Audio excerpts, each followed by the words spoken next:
Sir जैसे आपने बताया कि आपकी फाइनेंशियल कंडीशन बहुत पहले अच्छी नहीं थी, उसके बाद आपने आईआईटी में आपका सिलेक्शन हुआ, फिर आप हाई पैकेजिंग वाली जॉब में गए, उसके बाद वो जॉब छोड़ करके फिर आप अनसर्टेन एग्जाम यूपीएससी की तरफ आए, तो डर नहीं था आपके मन में? तो ये जो जब आपने सुना होगा कि यूपीएससी में अनसर्टेनिटी तो है जी, लेकिन लाइफ में क्या होता है, हम कुछ ऐसे डिसीजंस लेते हैं जो हम करना चाहते हैं। जैसे मेरे अंदर एक स्ट्रॉन्ग डिज़ायर थी कि कुछ ऐसा करना है जिसमें मुझे डायरेक्ट सोसाइटी को सर्व करने का मौका मिले। जैसे आईएएस आईपीएस जैसी सर्विसेज में आप ऐसे डिसीजंस लेते हैं जो बहुत सारे लोगों की लाइफ को प्रभावित करता है।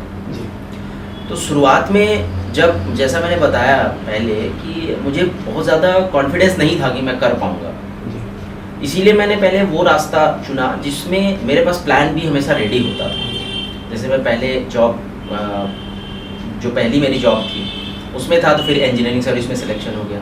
जब इंजीनियरिंग सर्विस में सिलेक्शन हो गया तो ऑप्शनल सब्जेक्ट मेरा तैयार हो गया, और मैं ये भी बता दूं कि मेरा ऑप्शनल सब्जेक्ट इलेक्ट्रिकल इंजीनियरिंग ही रखा था। तो वो मेरे लिए एक काइंड ऑफ जो रास्ता है वो क्लियर होता गया, और यूपीएससी या सिविल सर्विसेज के एग्जाम को क्रैक करने के नज़दीक पहुँचने के। तो one step at a time लेना चाहिए। रही बात फाइनेंशियल कंडीशंस की, तो डेफिनेटली फाइनेंशियल कंस्ट्रेंट्स थे, बट कभी दिमाग में आया ही नहीं। मतलब जितनी ज़रूरत थी उतने पैसों का इंतज़ाम हो जाता था, और आपको अपने खर्चे लिमिट करने होते हैं।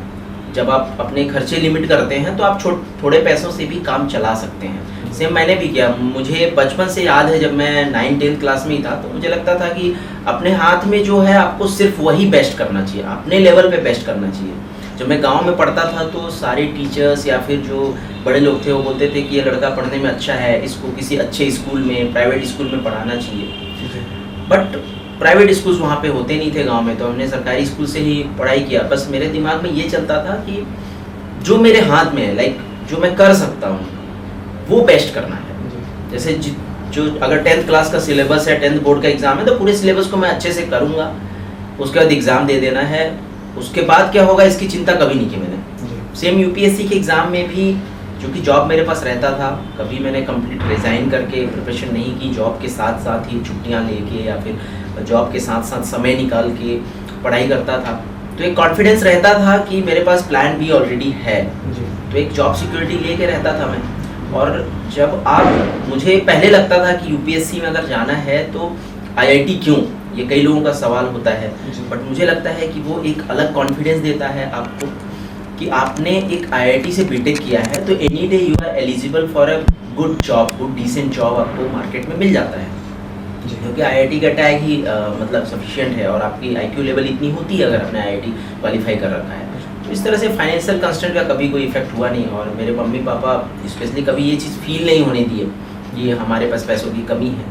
हम लोग जितना ज़रूरत होती थी उतना उन्होंने सफिशिएंटली मदद किया था। सर आईआईटीएन मोस्टली आईआईटीएन का साइंस बैकग्राउंड बढ़िया रहता है, और वो यूपीएससी में आते हैं तो उनको आर्ट्स पढ़ना पड़ता है, तो किस तरीके से आप मैनेज करते थे स्टार्टिंग में? देखिए, जो आर्ट्स को पढ़ने का आर्ट है ना जी, वो आईआईटी या फिर जो टेक्निकल एजुकेशन वाले, टेक्निकल बैकग्राउंड के स्टूडेंट्स होते हैं, वो उसको टेक्निकल टर्म्स में ही पढ़ते हैं। जैसे आप अगर किसी सब्जेक्ट को बारीकी से तोड़ेंगे तो आप उसको टेक्निकल टर्म्स में पढ़ सकते हैं।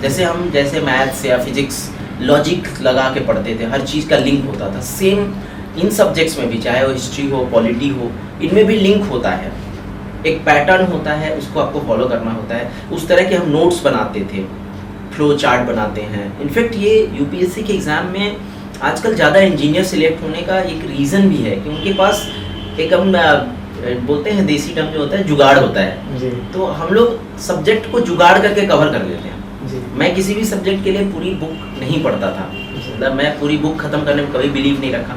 सिलेबस का जो पार्ट है उस पार्ट को उठाओ, उससे रिलेटेड जो क्वेश्चंस आए हैं उस क्वेश्चन के पीछे चाहती क्या है यूपीएससी, उसका आंसर कैसे बनेगा, बस उतना हिट करना है। और ये करते करते जो होता है ना, बैक ट्रैकिंग में उसको बोलता था कि क्वेश्चंस पहले देखिए, फिर उसके बाद उसके सिलेबस को तैयार करिए, तो आप डिमांड को मीट कर पाएंगे। अगर आप पहले सिलेबस, मतलब it's just like a ocean, तो आप अगर सिलेबस पढ़ते रहे तो फिर कभी ख़त्म ही नहीं होगा, और जब तक आप ख़त्म करोगे एक सब्जेक्ट तब तक एक साल निकल जाएगा।